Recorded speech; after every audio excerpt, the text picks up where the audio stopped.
You're listening to Knives Monroe versus the podcast, and we're here to be speaking about death and sad stuff.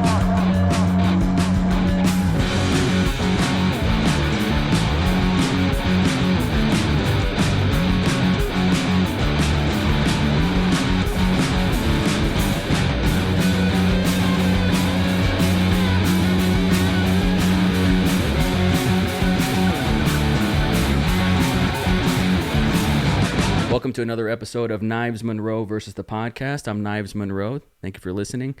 I'm with Jennifer Kendall, who I'm so excited to have on the show. We've met once before, and so from a year ago to now, I'm quite honestly honored and flattered to have you on the show. How did you find this? Find the show? Yeah. Honestly, social media. Okay. Was it Instagram, Facebook? Facebook, really. Damn. Yeah. Okay, cool. I like to support my local filmmakers. By the way, love the hat. Thanks. So if you share, I'll share. Yeah. I love to bring awareness of local talent, and awesome. I definitely think that you are talented. That's awfully kind for you to say. I'm not super comfortable at taking compliments, but I'll accept it. Because I try really hard, though. You know. Yeah. So we were talking off mic shortly. There's a lot about you that I don't know, so I kind of want to start at the beginning. How many birthdays have you had? 21, but I'm about to turn 22, February 19th. What is that, Pisces? Yes. I could tell. Yeah. Totally. Yeah, my wife's a Pisces, too. She's like she's kind of like introverted, very sensitive. I don't know if you see yourself that way. Oh, God, absolute opposite. Really? Yeah, very extroverted. Lord. I mean, I'm sensitive as in empathetic to others and how they feel. Mm-hmm. However, with myself, because of my past, I think more so, I've become desensitized to, I guess, negativity, to where I can take it.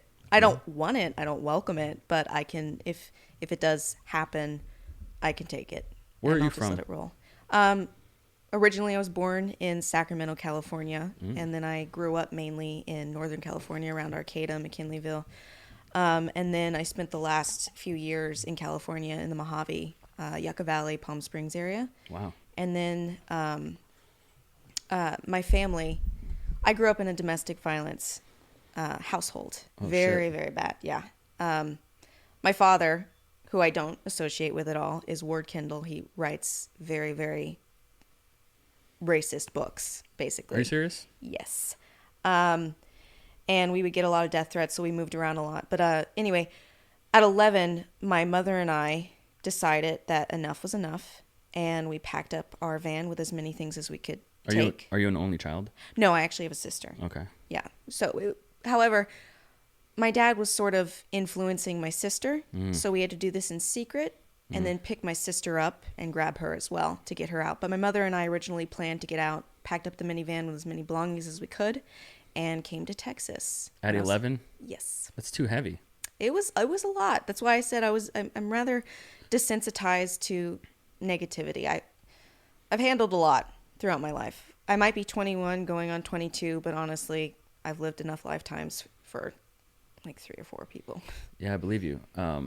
So I have sporting this brand called Own the Dash, and the story goes, it's not about the day you were born on the tombstone or the day you die. It's about that dash in between, and you can't really put a number on that, like age and experience wise. I mean, you could live a life by the time you're 22 for sure. I love that saying, the dash in between. I've never heard that. Totally, and you know, I'm raising a 14-year-old right now, and I feel like his drama in his life, you know, what he's going to talk to his therapist about, may come from like a lack of adversity, I think, you know, because kids have it so easy nowadays. So the fact that it doesn't sound like it was easy for you, it's kind of dismissive to say, oh, that adds character. I'm grateful for it. Are you? I don't want anybody to think that I would change a thing. I would never, ever change, not a single detail in my entire life.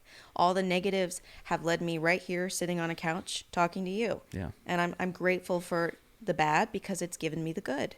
Wow. It's given me both. It sounds like you've put in a lot of work on yourself. Oh, Lord, yeah. Did that come easy? I have to thank my mother, honestly. I went to 1 year of public high school, and I had a really rough time because In Texas? Yes.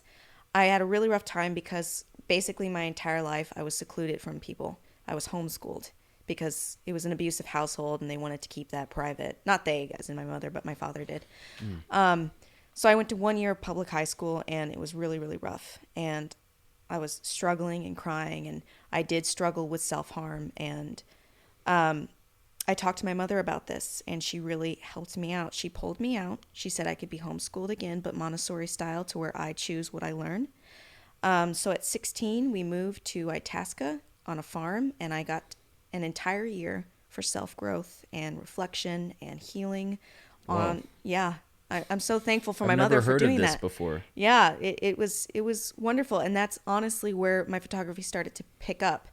How I fell into photography is another story. I was about 9 or 10 years old, and my mother came to Texas because we have family here, and I was still in California, and she had to leave me with my father for an entire month, and that was really rough because he had a lot of mental breakdowns. He threw away all of our furniture. Our TV, everything was gone. The house was empty. We had nothing but a freezer. We didn't even have a stove. He just threw everything out. Absolutely went ballistic. Didn't have a cell phone to call my mother. So she sent a care package to our house, and it had a Coolpix Canon camera in it. And that is the only thing I had. And that's when I started to take pictures and videos of random things, and they didn't even have to be good. It was just something, a way for me to cope with what was happening around me and for me to express myself. And it went from there. Wow. Yeah. And that's how I just fell into it. Wow. That's insane. It just goes to show that, like, you know, one thing I've been thinking a lot about lately is perception is reality. Like you found this on Facebook or something, and people have certain opinions and projections about the people that they see, the avatar that they see online, but you never know what's underneath. You don't know the person. You just see the billboard. You just see the magazine covers of people, you know, the highlight reels. And so I never would have assumed that about you. Yeah. It's weird. Like, we're simultaneously, especially as Americans, you know, living in the greatest time in history as far as like our human species goes. And I really believe that. And I'm kind of like you in that I'm a usually enthusiastic, positive person, because I have to overcompensate with my own baggage, right? So much so that I drink so much of the Kool-Aid that, like, I sometimes forget that life sucks terribly for other people. Yeah. Yeah. You know, and you never know. But I will say that it kind of comes with the territory when it comes to artists. Yes. Because we have to cope. Yeah. We have to express ourselves to expel some demons, and it sounds like you did that. Yeah, it's an uncontrollable urge. I call myself a chronic creator because in every form I have to create something. I cook all the time, and I find that to be an art form. I doodle, I sing. The stuff that I make doesn't necessarily have to be good, or it doesn't even have to be seen by others. It just is. It's something I have to do. I want to talk about art and how you see yourself as a creator, because I'm going through like an identity crisis when it comes to how I identify. Do I identify as a filmmaker? Do I identify as a podcaster? I mean, what's the difference nowadays? But I just want to close the loop with your dad, because I'm stunned, like, as a father. You know, I think about it all the time. My father was not abusive because my mom got out, like, at a very young age. Who knows what would have happened? Like, I would have been a completely different human if she stuck around. But and those demons still chase me. It's like they are me. They're my shadow. And you know, I'm not so much into comparative suffering. You know, I don't want to compare me to you or you to anybody else, you know. Good friend of mine says, your worst day is no better than my worst day, or, you know, so on. And he was like a Marine vet. So I think he says that to relate to people who haven't seen combat. It's like, you know, no, everybody goes through like a form of war, you know? Yes. But how have you managed to compartmentalize that and kind of like walk away? You don't have to answer this and I can cut this out, but does your father try to contact you? And Oh yeah. Oh Yeah. gosh. I mean, that's got to be confusing as hell because people could tell you, and I hear it. But he's your dad. Come on, he's your dad. I hear that all the time. Yeah. All the time. Yeah. And it's like, it doesn't matter.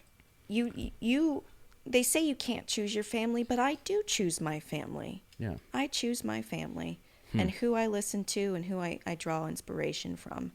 And, but yeah, he does try to contact me on a regular basis. He'll probably even watch this podcast. He's known for stalking. Are you serious? Yes. When we got out, That's no joke. about every month, he would send a pizza to our house with the note on the receipt that says, "I found you." What? Yeah. Yeah, he's got problems. Yeah. He's got problems, and I hope that for his sake, he works them out. I don't know if he can now, Yeah. but I hope he finds some kind of peace. Yeah.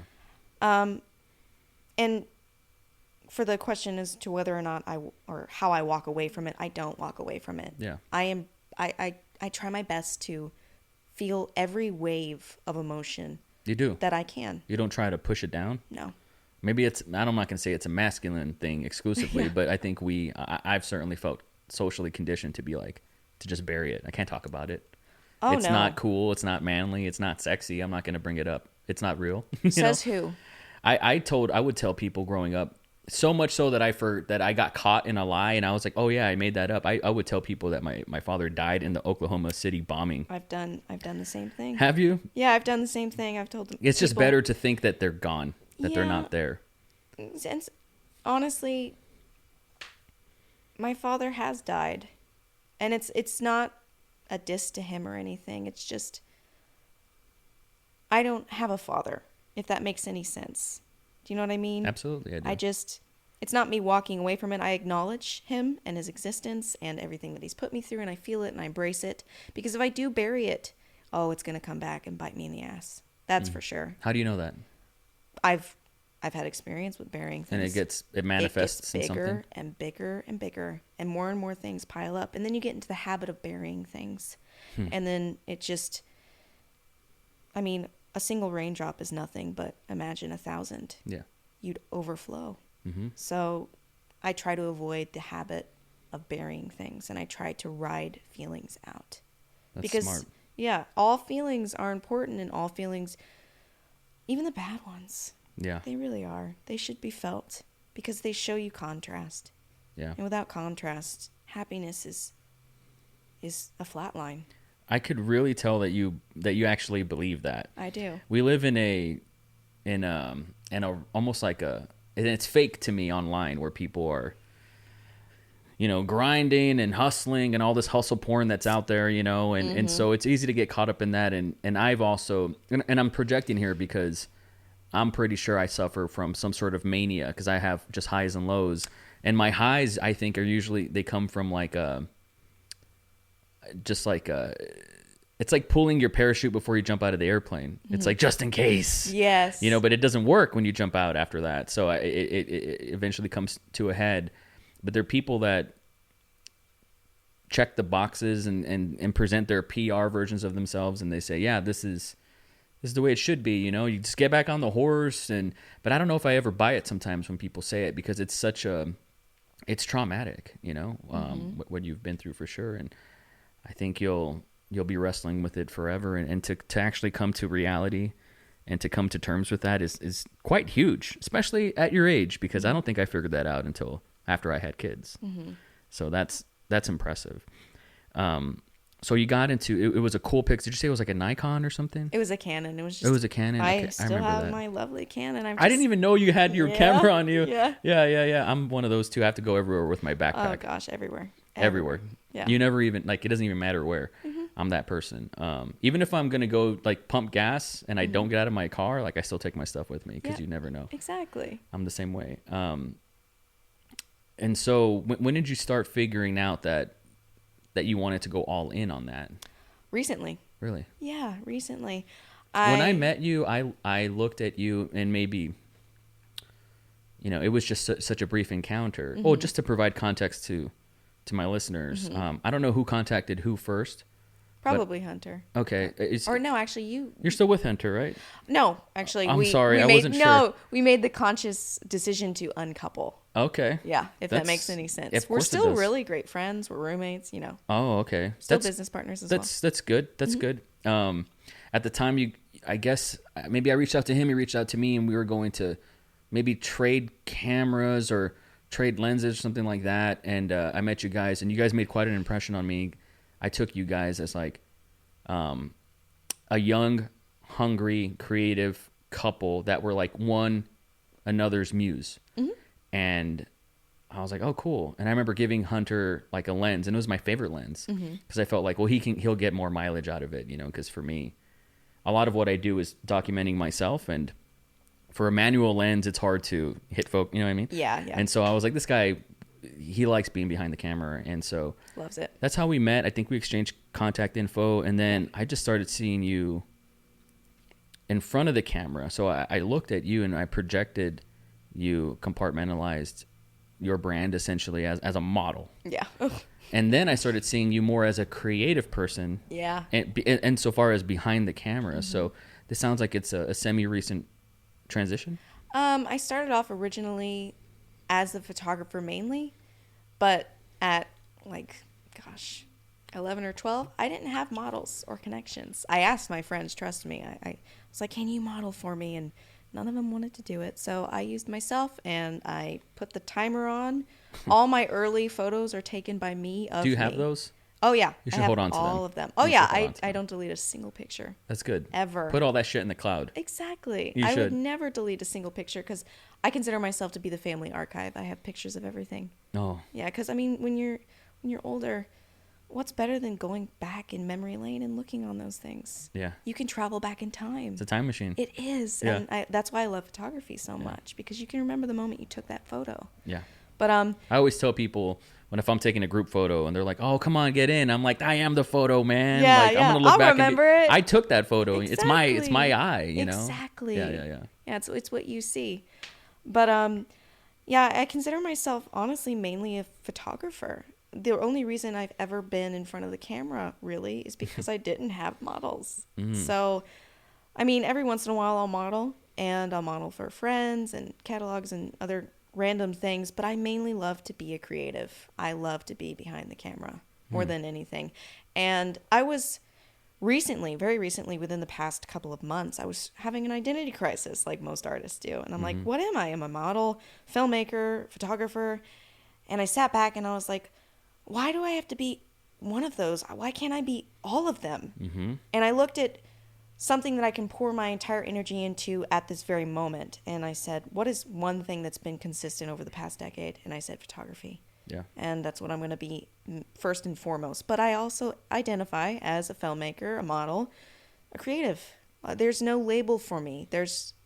I create. That's it. You're a Swiss Army woman. Exactly. Yeah. I can't choose. I literally can't. I was looking on YouTube for how to grow your business, and every one of them said, find your niche. And I was like, I don't have one because I have so many. I have to be it all. I can't choose. I can't. Yeah, that's hard, finding your kind of like your audience. I think I'm still trying to figure that out. It's weird. I don't know if I should project to artists or project to people who consume artists. You know, they're not mutually exclusive. So, yeah, I'm struggling with that too.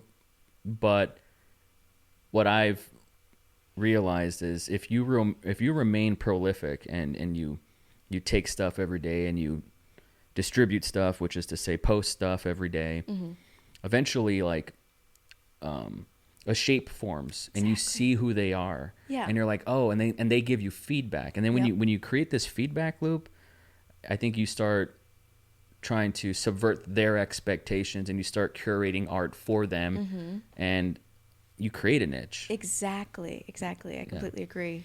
Are you into movies? Yeah. Oh yeah. Like would you call yourself a have- movie goer? Oh gosh, I have at least 250 Blu-rays. Oh, okay. I have a collection. So you're in it. Oh yeah. Okay. What are some movies that you're into? Oh gosh, I'm a sci-fi freak. First and foremost, a Trekker. Absolute. What's it called? Trekker. Star Trek. Oh, you're my a God. Trekkie. Hey, that's an insult to the community. It's Trekker. Oh, dude, you're in it then. Oh, I'm in it. I insulted a Trekker. Oh my word. I I apologize. met William Shatner. Did you? Yes, I did. It was so fun. Must have been exciting. Oh, it was so exciting. So you like the old stuff too? I actually grew up on the old stuff. My parents are older, so they raised me on a lot of sci-fis from the 70s, like Logan's Run, the original Time Machine. Wow. Gosh, all the oldies. But I also love the new ones, like Interstellar is one of my favorite movies. That's a good one. Oh gosh, it's so good. I feel like it's underrated. I don't know why. It Should have like all the attention. No, I agree. It was very moving. Beautifully done. Beautifully done. Love Interstellar. Arrival made me cry. Gosh, Martian. That's a fun one, but Interstellar and Arrival really. So I'm curious because it's rare that I get to talk to. I guess you count as a millennial. Actually, I just recently found Gen out Y? I'm Gen X. I thought. No, I don't know what I am. Gen X is like I think you got to be in your 40s. I think I'm in the very first year of Gen whatever. I think you're Y then. Yeah. Gen Y. One of my cousins calls them memers. yeah. You guys I are can see memers. that, But yeah. what's interesting is I really get to talk to people from your generation, and you guys really like age check me, whether you mean to or not. Because I'm going to be 32 in March, but there is. I mean, I got a decade on you, so. What I grew up on was slightly different. Do you remember, like, have you had the internet your entire life?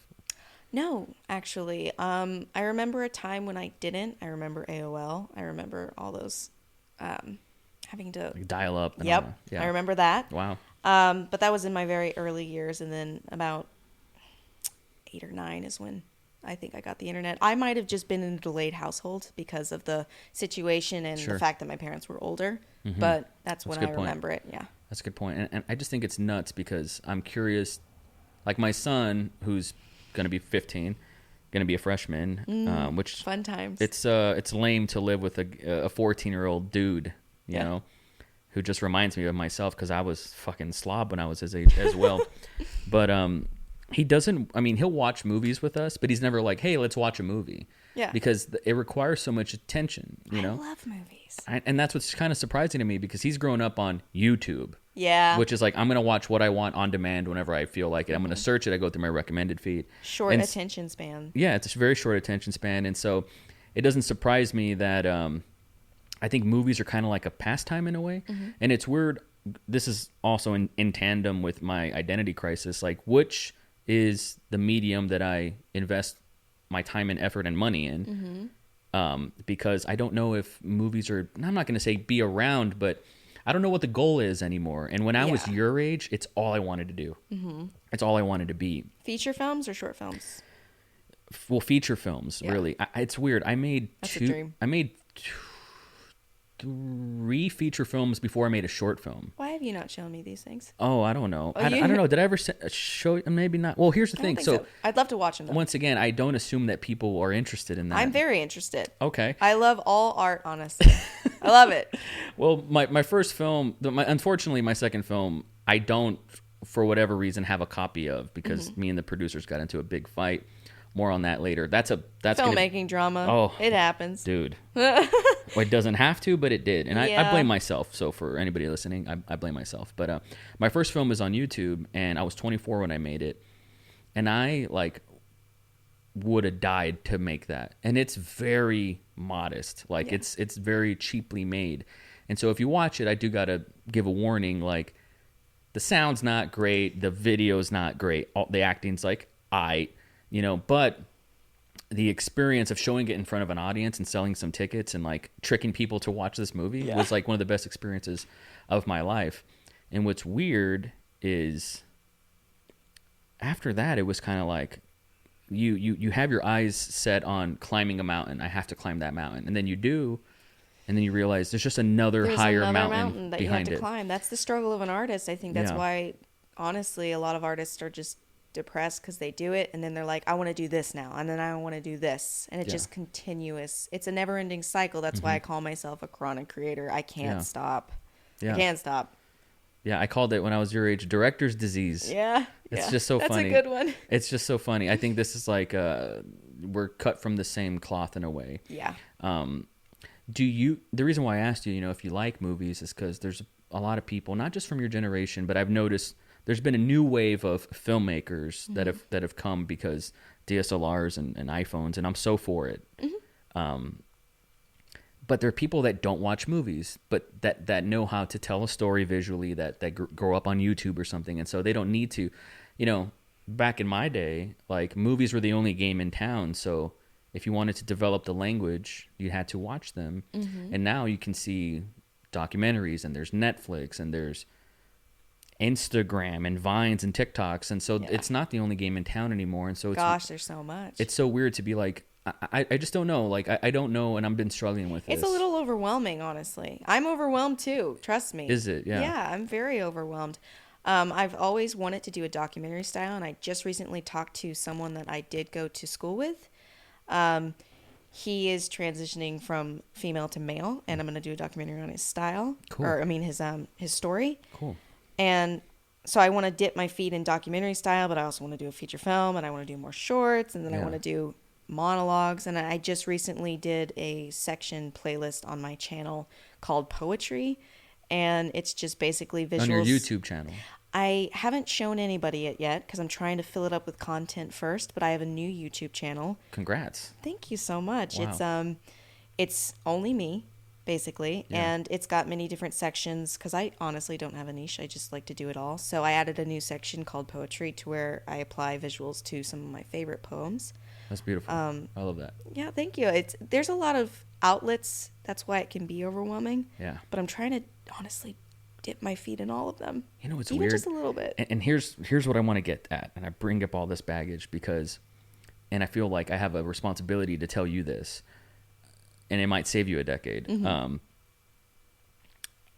There's like still, it's weird. Like, there's a lag time for us artists that, even though it's been like this for a minute with direct-to-consumer platforms, YouTube, and everything's democratized, easy, cheap, whatever, to make stuff, there's still this like baton being passed, and it's like in slow motion. I feel like it is passed, but there's a lag time in so far as like there's, I don't want to call it guilt, but there's some sort of, there hasn't been like a president of art to officially declare, no, you can be all the things. Yeah. You don't have to be one thing, and I think the time has come for multifaceted mixed media artists to do everything, to do all the things. Nobody would ever tell Beyonce, how about you just stick to singing with two other people. She wanted to do, now she has an apparel line and she does everything.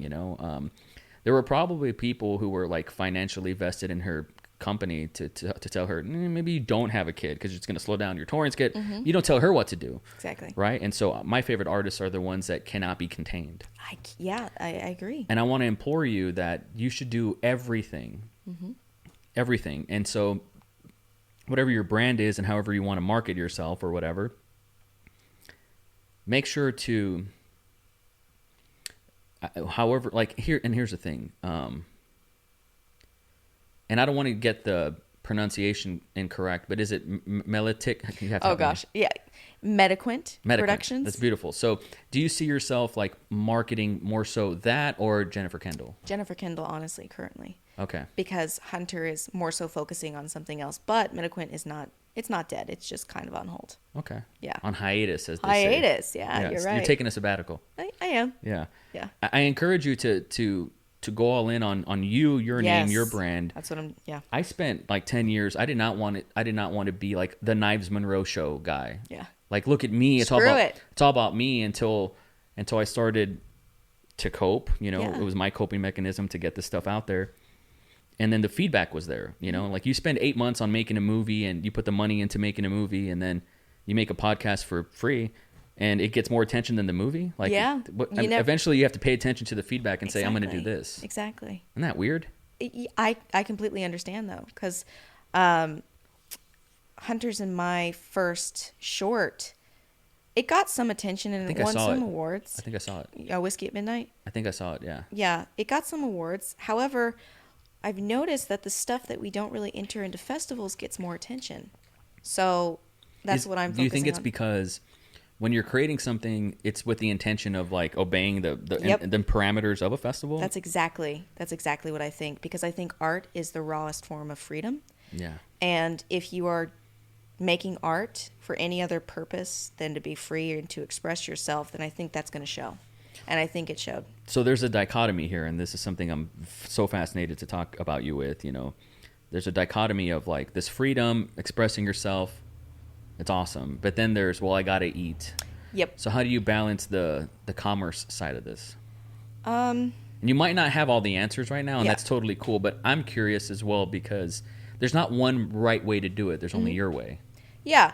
I do some jobs that I'm just not passionate about. Like It's not your favorite thing. yeah, I wouldn't consider myself to be super inspired to do weddings, but I am doing them because they do pay very, very well. And it's special to be a part of someone's very, very big day. However, it is not my favorite thing to do. I'd rather be out taking portraits of someone really, really like kick-ass and cool. You know what's funny? Every filmmaking creative that I've talked to on this show, and this is like episode 41 or 2, everybody has a wedding story. Yeah. What was your first wedding filming it like? Oh gosh. I might see her today. Her name is Andrea, and it was an awesome wedding. She is total rock star. The colors were black and red, and I dressed up in a unicorn onesie with my camera, and I danced on the dance floor, and I throw myself into my job, and I try to make people feel comfortable, because I'm a very open book, and I don't want to hide my personality. Yeah. Because if I hide my personality, that shows, honestly, and it can make others want to hide their personality. So I don't know, I brought everybody else's true self out, and it showed. That's beautiful. And yeah, I enjoyed that's a it. gift, you know. Yeah, it's my mother and I, we call it a curse at the same time, because Why? Is it like emotionally exhausting? no, we've made friends with the wrong people because we're very friendly, I guess, and we've made friends with some shady people without knowing. I guess you could call us, we're not naive because we know if they're shady, but we've made friends with some bad people. However, it's also I don't think a that's blessing. personal. I don't think it's y'all. It just Yeah. sounds like you have open hearts We do. in spite of it all. We do. You guys should be shut-ins.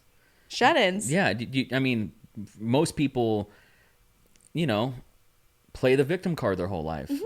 Did you ever see? My wife's so into. We watch trash TV every now and then. Did you ever see like My 600-Pound Life? Yep. Those are like, I can't watch them just because of It how gets they're on filmed. my nerves. Oh my god. They're so exploitative, and it's Yeah. just so sad. But you hear these people's story. It's like, how do they get? I was watching one with my daughter. She's 5, and she was like, "What's this mean?" And I don't mean it like that, Yeah. but my daughter was basically essentially asking, like, how did this happen? Yeah. How did this happen? And you know, it's too complex to explain to her. But the truth is, you know, a traumatic event happened when they were kids, and then they just They wallowed in it and they let it eat them alive. That's right. Yeah. Yeah. That's why you can't bury things, because it will eventually bite you in the ass. That's right. And so if you have an adverse reaction because you have an open heart, I think that's the right choice every single time. You know, I do. The fastest way to learn that somebody's not trustworthy is to trust them. Exactly. Don't you think? Yeah. Totally. I will never let the world's cruelty, because there is cruelty in the world. I'm Definitely. not blind to it. I will never let the world's cruelty kill my kindness, because if you do that, then the world's going to be full of bitter people. I need to hear more of this because it's so true. Yeah. And it's just, you know, and this is one more thing, you know, as a filmmaker, like, you ever write a script? Yeah. Okay. So it Oh, takes, God, yeah. takes time, you know, so many drafts, and then you produce the thing and you got to find the right people and blah, blah, blah. And it's just like, I've transitioned myself into becoming more of like a documentarian because your story is more interesting to me than like a movie I wrote, 12 months ago. I feel the same way. I love documentaries. I want to be a what do you say? Documentarian? Documentarian. Yeah. Documentary filmmaker. Yeah. Yeah. Yeah. The hipster Sure. way of saying it. I think there's something to it. And quite frankly, not only is it, I think, easier, but like in the edit, which I love the editing process, like you can shape the narrative in the edit and it takes form. But like, I love people. Like, why would I want to cast someone to play a Jennifer Kendall type? Yes. Who's essentially faking pain? Yeah. When she's here, she's real, and she's already processed You can that. feel it. You can feel it. Yeah. If the person is real, telling a real story, Yes. the audience feels it. They feel it. Yeah. Yeah. And I love that. So, I'm curious, what do you want to do? Like, what do you have on your plate, as a creative in terms of networking and rubbing elbows and getting your name out there and all the kind of sleazy stuff that as artists we have to learn as well? I actually recently got on Thumbtack. What's that? Which is basically a website that sells leads to people looking for photographers and filmmakers and such. And I'm doing that, honestly, to make more money. And plus, it'd be fun to take portraits of just random people that I don't know. I'd like to meet new people because I mainly take pictures of people I already know. You're very good at it, by the way. Oh, thank you You're so very much. good at it. Sometimes I beat myself up, but I'll just say Facebook's compression, just like God. you don't get the maximum. You know what I mean? That's the only thing that Instagram sucks. though is doing pretty well. That's But okay. I mean, it's not the greatest, but It's not the best. yeah, but it's better than Facebook's Codeco. I mean, it's like, what's the point of posting something on Facebook? It looks like shit. Yeah, I know. God, it just it pisses me off. I know, because then the potential clients are like, it's blurry, and it's like, no, it's But not. I love your Instagram, and I don't. Thank you. I don't really like give a shit about anybody's Instagram, and then I see yours, and I'm like, oh great, do I got to delete all my stuff and like start from scratch and like make... I've deleted all my stuff multiple times, by the way. Yeah. Oh God. no, it's just so well put together, and like Thank your you. grids are just like so thoughtful. Oh, thank you. It took a Yeah. while. I bet. Yeah. Yeah. So anyway, sorry, I didn't mean to interrupt, but you're really good at photography. Oh, thank you you. take pictures of people you already know. You want to meet more people. Yeah. It's also a way to earn money, because I want to throw money back into my business. Yes. I want to be able to create full time and make a living doing it. And that's a dream of most artists, Yeah. and something that's very hard to obtain. But It should be hard. yeah. Because it's pretty audacious. Yeah. All things worth doing are difficult. And I'm so grateful for my supportive mother. I got a shout out to my mom. Shout out to mom. Yeah. She's been helping me a lot. She's a great woman. But yeah, I'd love to do it full time. I would love to. Do you have a job? Job. Oh, a job. Oh God. Honestly, I've been doing it full time. Yeah. Yeah. That's I don't make lovely. as much money as I would like to throw back into the business. I make enough to pay my bills, That's good. but I'd like to make more so I can buy more equipment. Yeah. That's where all my money goes. I know. I hate that. It's so expensive. We have so much equipment though. So That's great. We've built up quite a collection. But I'd like to invest more in my company so I can create better content, and then the loop continues and continues, and Jennifer gets happier and happier. For But I sure. don't want to rely my happiness on creativity. And why do you say that? Because if there comes a day to where I can't create, I don't want my happiness to dissipate. You know what I mean? Where are you supposed to be happy then? Because I I get want- all my self-esteem from this shit. I want Teach me. as a creative, I find my inspiration to be in my surroundings. I don't have to necessarily create to be happy. I can look at, I always love saying this because it's true. I can go outside and I can see the sunlight shine down through the leaves of a tree and how the light turns green and yellow. And I can get happiness from that. Something simple. If you put reliance on happiness in something simple like that, you'll never be unhappy. Well, I mean, obviously you will be unhappy sometimes, but Right. if you put your happiness in something easily obtainable, then I think that's a great way to set up your life. Do you know Yeah. what I mean? I do. That you're very wise, because I think that comes from experience.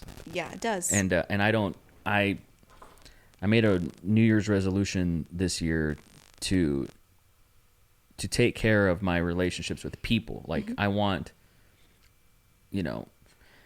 I've been grinding as well, and this whole chasing money thing and thinking, oh, okay, well, if I make X amount, that's going to make me happy, and if I have this camera, it's going to make me happy. See, and if, yeah. and it's chasing the dragon. And Exactly, and because it once you get that camera and once you get that amount of money, you're gonna want something else. There's another mountain to climb, yeah, and then you're just gonna keep chasing it and chasing it and chasing it, and it's an unobtainable method. I think so. So Yeah. in my opinion, what's worked for me is to find something small that makes me happy that I can easily obtain, and put my happiness in that. Yeah. You know what I mean? It's only occurred to me that people are more important than currency. I've never been a money hungry, like I've never done it for the money.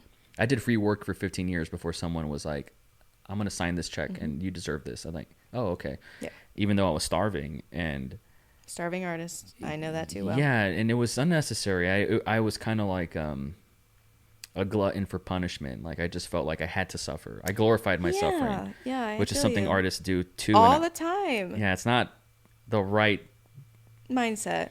No, it's not, and it's not a winning mindset. There's no light at the end of the tunnel. There's just more tunnel, in my opinion. But Yeah. I decided, yeah, I want to cultivate better relationships with people because when the apocalypse happens, it's not going to be your gold toilet that saves you. It's going to be okay. Who are the people that I'm gonna In your corner. in my corner? You know, who's gonna chop the firewood and and all that. Not so literally, but more like emotionally, right? Yeah. And so, but I learned that at 31. Yeah. I You know, completely agree with you. I don't want to say I wasted a decade by any means because everything brought me to this point. Exactly. But at the same time, like you're very wise that you know this already. It's my past. That's why I say I would never change it. Yeah. And trust me, I've acted like a stupid 21-year-old before, and Sure. I've gone through stupid phases, but I would never change it. Yeah. Ever, because it's molded me into who I am, and I it's taken me a while to say this, but I like me. That's You know? great. I like me. You do? Yeah. Do you really? Yeah. That's fucking I can awesome. say that I like me. I'm trying to get there myself. How'd you get there? Oh gosh. I don't know. It's a lot of work. It is a lot of work. Yeah. Self-exploration. You've got to be your friend. Talk to yourself. Yeah. You're not crazy. Just say what's up. How are you doing today? Yeah. Doing well. I know that might have affected you, but you're still cool. Yeah. One of my friends has been telling me, I don't know if you ever felt this way, where like, oh, I did something shitty, and so fuck. Okay, tomorrow, clean slate. Yeah. Oh yeah. All the time. And he's been telling me like, hey man, how about like 5 minutes from now, clean slate? Why do you got to wait till the next day? Because Yeah. I'm addicted to that pattern. Yeah. It You can know? become addicting. Yeah. I've fallen into that before. Yeah, you know what I'm saying. That's and so good. Give yourself- I've been trying to be like, it's not over. You know, like Yeah. let's just start again now. Exactly. That's a good mindset. But that's hard. I'm going to take that. Take it and run with it. And I hope Yeah. it does you. I hope it does you a favor for Yeah. sure. But it is very challenging, man. And I've been shedding this skin as an artist from like the way I was brought up in a way, Yeah. what I learned, what I studied and researched at the time. And then I looked up, it was 2015 and the world changed. Like Yeah. the world just changed. And like, if I were to make a movie today, the traditional way of distributing it is like impossible. Yeah, Like you it's have to be different. in the point something fraction of a 1% to get it bought by Sundance. And I'm not one of those. You have to have kind of like a name. You have to have a name and you have to really be lucky. A lot of luck goes Yeah. into certainly my success, and I think Yeah. most people's. Or you can, over the course of a year, make 10, 12 movies and put them out there, and you never know what's going to be the one that resonates with people, that gets you a job, that gets Yeah. you, a new camera or whatever that is. And so that's a model that I wasn't prepared for, that I had to adapt to. And so, how do you, and it sounds like I think you and I may have more in common than your common memer or like think so, Gen yeah. Y person. Yep.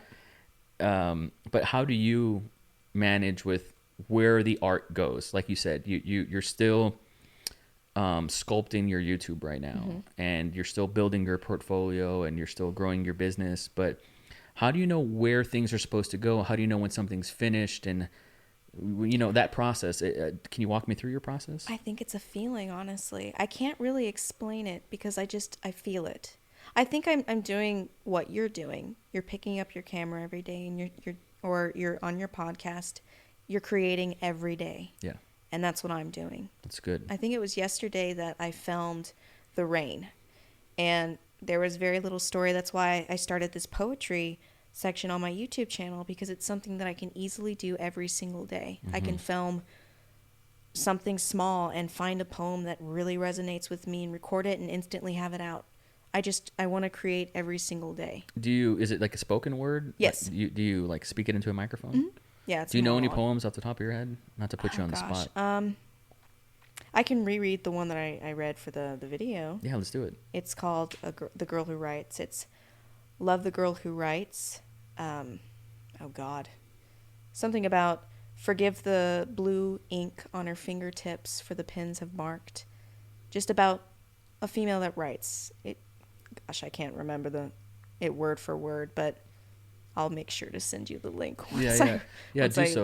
I put you on the spot, but I just wanted to know if it was spoken word or if you put like text up on the video. There's a YouTuber that I discovered she's pretty successful. She's your age, as a matter of fact, and I think she started making videos when she was 15, and so it's uncomfortable for me to go back and watch her old stuff, but she's so powerful, and I'll send you a link to her as well. Her name's Savannah Brown. Maybe you've heard of her already, and she lives in London right now, but I think she's American, and she's self-published like a whole thing of poetry. You know, I love poetry. I think right now, like, what if we make art every day, and then we spend, you know, the last part of our year auditing our art and recomposing it. I think you can take that into like some sort of compilation or something and say, well, here's 2020, you know, my photos of 2020 and or my book, you know, and it's like, man, we can do everything nowadays. You know, it's never been cheaper to do so. I just think it comes down to like, are you good enough? You know? Yeah. How do you sharpen your tools? You know, like how do you sharpen your mind? What influences you, and how do you know, like, how have you developed your taste? I think emotion has influenced me. That's why I like to feel every wave of emotion, even the negative ones, because they are my biggest inspiration. Like, I don't know, it's emotion. I very, very empathetic. I can feel others. And I don't want to be like one of those people, I can feel your vibes, but I can feel others' emotions and stories, and that inspires me. It really does. Yeah, I have the same mutant power. Yeah. I've been that person who's sitting at a bus stop, and then before I know it, this individual spilling their guts out at me. Yep. Oh God. Yep. What is that? That's it. You know? That's it. What is that? Yeah, it's a strange thing, Gosh, but that's it. yeah, I feel that with you too, and that's a beautiful skill to have. It is. What's on your plate for 2020? What do you want to do? That documentary with that. Does it have like a name? I haven't decided yet. I just talked to him today about his transition and possibly doing a film about it, and he agreed. So in February we're going to film it. Wow. Lots of photography gigs. Like I have one right after this podcast. I have on Saturday, Sunday. I've been booked up like crazy. Congrats. Thank you so much. That's hard. Oh God. Yeah, it is. To get the gigs. I made like a short documentary with this photographer that I found online. His name's Lester Platt. He just moved from New York to Austin. And I just saw his work and I was like, how'd you do that? You know, and I think that with you too. And I'm like, how the fuck did she do that? Like I get jealous, but it's a good thing. It's a good thing because it makes me it inspires me to do something like that, to rip you guys off. And no problem. Take it. So I was like, hey, I'd love to make like a little behind the scenes thing about you. He's like, sure, come on this day. I have these girls that are coming and we're going to take photos. I was like, cool. And I was asking him like, how do you book people? Do they come to you? Are you paying them? Do they pay you? And he told me it's basically like this podcast, you know, like there's a sort of mutual benefit, you know, like a model will come and pose and you take the photos. And so that's her currency. And but that's also your, you know, it's that kind of mutual thing. And I was like, oh, you see, I here I am, you know, and I've done this for a long time. I've just never known how that works. That's exactly what it's like. Yeah. And so how do you turn that into a business? Like, how do you sell yourself? Oh gosh, it's those people who mutually benefit from those photo shoots that contribute to my portfolio. Other people will see that portfolio and they'll be like, "Wow, do that for me." Yeah, exactly, and then they'll pay me. Yeah. So how do you determine your value and how much your rate should be? That's the hardest question because I feel like I'm ripping people off because I enjoy myself so much while I'm doing it. I'll tell you this, fuck all that. I know, right? No, fuck that. Because and people will take advantage of that. Oh yeah, I know. I've been taking advantage. I can't tell you how many times I've done something and they're like, we agreed to say like $1,000, and they're like, Well, all I got is 5. And I'm such a nice guy that I'm like, well, if that's all you got, of course. Yeah, that's me. And It's so like, how am I ever gonna like climb that ladder if I just keep thinking I had such a great time doing this, I might as well do it for free. I've been slowly getting out of that mindset. and I think that's a good idea. On the same token, it's free work is good. Like Yeah. that's how you get your foot in the door. That's how you get your reps in. I believe in free work for sure, but I also believe like in intelligent free work, like seeing somebody that has a big following or something and saying, hey, I really like this, in exchange for free work. That way I can kind of learn from you. Yeah. And then they share it and maybe they tag you in it. And so cool, you get eyeballs from that. Yeah. There's a mutual, it's strange because like in filmmaking, people will be like, hey, who wants to do a 12-hour shoot? No pay, but there's free exposure. Seen that so many times. Nobody wants to do that, No. but there's something to be said about this mutual benefit, free work, and it adds like some credibility for you. Yeah. And reality is perception. So if somebody sees that you did that, they don't know the behind the scenes machinations that went into that. Yeah. So it's true. I think it's like a case by case basis Yeah. in a way. It really is. I signed up for something and I got to follow up with it. And somebody was like, well, how much for 6 little movies? And I was like, $3,000? And they're like, okay, cool. So yeah, just send me, an invoice or whatever. And I was like, shit, I could have asked for 5. Yeah, right? It's the first thing I thought, and I got to follow with that. But the truth is, I think it just comes from eventually, and it helps having kids because I was like, I can't just keep doing free work forever. Yeah. Because they got to eat. But it's you have to kind of aim higher, I think. Stop underselling yourself. Yeah, stop. Just because I keep doing that. Just because like it's not you in a weird way. Like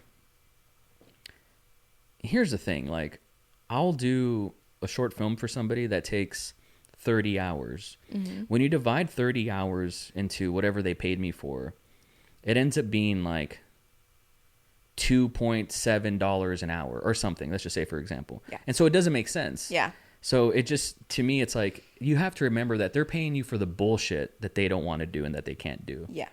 They're not paying you to have fun, Yeah. even though you are having fun. Yeah, that's the hard thing. They're it's paying crazy. you for the bullshit. Yeah. And so don't feel bad about charging. And it's like, I know exactly how you feel because it's audacious to be like, well, I think I'm worth this much. And on the flip side, there are people that Over. have no business charging what they charge. Yep. And I've they don't seen have the that. experience to do that. But then, believe it or not, they get fucking work. I know. I think because people see the higher price tag, they're like, oh, this is some luxury stuff. Sometimes. Yeah. Have you gone to Austin Movie Gear? Yeah. That they got some pretty cool deals there. Really? You can like rent a Red very cheaply, like a very big camera very cheaply. And so you start including that into your rates and then you can charge more. Yeah. So That'd be nice. it's there's no wrong way to do it. There's only your way for sure. But it took me a long time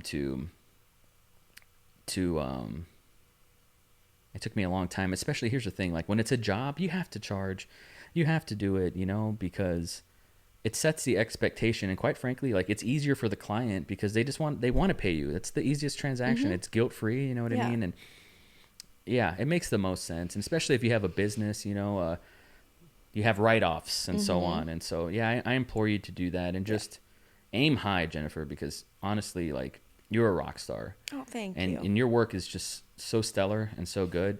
If there's like one thing that I think counts against you, and even then I wouldn't say it counts against you, it's just you're your own test subject. You're a guinea pig on yourself. Yep. I don't think that counts against you because everything I do is like, I don't want to be the Knives Monroe guy. Yeah. I don't, but I have to be. And then people see what I do and they're like, hey, do that for me. Okay, fine. Yeah, exactly. Yeah. I'm not like a narcissist. Like it's all about me. And Exactly. A lot of people think that I just want to be the model. And it's like, no, I'd rather be behind the camera. I have so much fun being behind the camera. You should do like a daily vlog. I would love to do a daily vlog. It's not hard. It isn't? No. Okay. What kind of phone do you have? iPhone 8 is crap. Dude, you're good. What the fuck are you Really? talking about? Oh, hell yeah. On my iPhone? Oh, hell yeah. Okay. I'll tell you a story. I did a daily vlog in 2017. And I did it for 30 days in a row. And that got me a job that changed my life forever. Really? Like a full-time creative gig. I'm inspired now. You should be. Yeah. And all I had was a cell phone and a selfie stick. Okay. That's all I had. Yeah. And there were some episodes where it was just me like on a bus. Yeah. Just miserable because I hated my day job. I was a salesperson, which I am not a salesperson. Yeah. And, oh man, I'm just getting like Vietnam flashbacks now. But what it did was show people that, oh, he's the filmmaker guy. Yeah. You know? And so someone that like is a big fan of yours, like even me as a big fan, and I think I'm like one of your top 5 fans, is I want to know that you're the photographer person. Like I knew that, Yeah. but I almost don't know that well enough. Like next time you go on a shoot, tell Hunter or somebody to document it. I've tried. I love him that dearly, little 1 minute video will, and you can edit it. Just tell him to fucking film it. That 1 minute video will get you work because people are like, "Oh, Jennifer's that person." I've like actually her. been doing that a little bit. However, I've been trying to get him to document me, the photographer, more than the model. That's what I mean. Yeah, That's what I he's mean. been documenting mainly the models instead of me. So I had a commercial set up for myself, which I'm still going to work on. I just need more footage of me photographing people. Yeah. Talk to Hunter, please. Convince him. I'll try. I did a video where I had my brother I went downtown Austin, which that's not my scene. And I was like, I just wanted to take portraits of people. And it's really cool because the camera that I had at the time, well, every camera can do this now, I think. But you can take a photo. Isn't this the camera you're talking about? Which one is that? The 6D? The one that you gave us. 6D. Yeah. I don't know if that's a Mark II. So the Mark II does have it. Oh, I love the feature. I use love it it. constantly. Oh yeah, I love it too. That's a fucking phenomenal camera. Yes. But I would take a photo of somebody downtown and get their consent, of course, take it, and then I'd essentially send it to my phone, Lightroom it, and then send it to them. Yeah. Like all like in this one fluid, like 90-second thing. Exactly what I do. You see what I'm saying? Yep. And I had my brother film us doing that, and it made for a nice video. It looks nice, but it helped validate people. Like I said, perception is reality. Yeah. It helped people be like, oh, that's what he does that, you know. And then it opens doors. Yeah. For sure. And I don't underestimate the power of that. I think it's supremely powerful. Yeah. I feel like I'm just like telling you what to do, and I don't want it to be like that. No. But here's the thing: it's because you have such a gift. Do everything. Yeah. Oh yeah. Write I can't help songs, it. sing, act, take photos, take videos, edit. You know, the poetry. Like do it all. I literally can't contain it. I can't help it. Get to a point where you ran out of ideas. Yeah. That's the goal. Yeah. And then I hope to get like more ideas and Yes. just keep going. So, have you ever been burnt out? Oh God, yes. How do you charge a battery? I recently got recharged. How'd you do that? Time was part of it, as well as just picking up the camera and creating trash. Just absolute garbage that I will never release anywhere. Just keep doing it. Yeah. Eventually, inspiration will trickle up your fingertips and you'll be able to find yourself again. But yeah, time was a big factor. I just needed a second to regroup. And then a lot of terrible, random filmings and photos. Yeah. That's how I recharged. Yeah. I try that with writing. I think about like writing for the trash can. Yep, you know? exactly. But after you get like half a page in, you have momentum and then something okay comes out. Flowing. Yeah, Yeah. exactly. I feel the same. That's very difficult. Yeah. Damn it, Jennifer. So I said, and I know you said you wanted to take like a photo of me. Yeah. Okay, cool. So we'll do that because I just want to give you a 5-star rating Thank already, you. but I don't, you know. I never want any free reviews from anyone. But I want to be able. I mean, I've seen your work for like a year. But I want to work with you. That's what I want. Got it. I want the Tailor review made from you. Exactly. I'm excited. We'll do that when we wrap up here. Where can people find you on the internet? You can find me on Facebook at Jennifer Kendall and Jennifer K Kendall on Instagram. Awesome. Do you have a website? It's in construction. Yeah. Nice. I also construct websites. So. Do you? Yeah. God damn. Is there anything that you don't do? Nope. I can't. I'll give everything a try at least once. That's beautiful. All right. Well, thank you so much for coming out here. What part of Austin are you from? I actually live in Cedar Park, but. Okay. So you're here, you're north. Yeah. Oh, it wasn't that far from you then. Nope, not too far. I'm thinking about moving to Cedar Park. It's nice. I like it quite a bit. Yeah, it's nice. Okay, cool. Well, last question before we wrap up here. I know I know you said that you have like that gift to like read people's vibes. Like what sort of like what color is my aura? Blue. Really? Very trusting. Blue? Yeah. Okay. Very trusting. I wouldn't have guessed. I'm aiming for gold. Gold. I want to shine bright like a diamond. Shine bright like a diamond. Yeah. Blue can shine bright like a diamond. Sapphire. Yeah. Yeah. There you go. I'm You're going sapphire. For it. I'm going for it. Oh my Knives gosh. is a sapphire today, guys. Jennifer, thanks for coming on the show. No problem. Thanks for having me. I really enjoyed it. My pleasure. Never ever believe anything you hear. And believe only half of what you see. And always, always, always, always, forever and ever and ever, put a force field around your heart.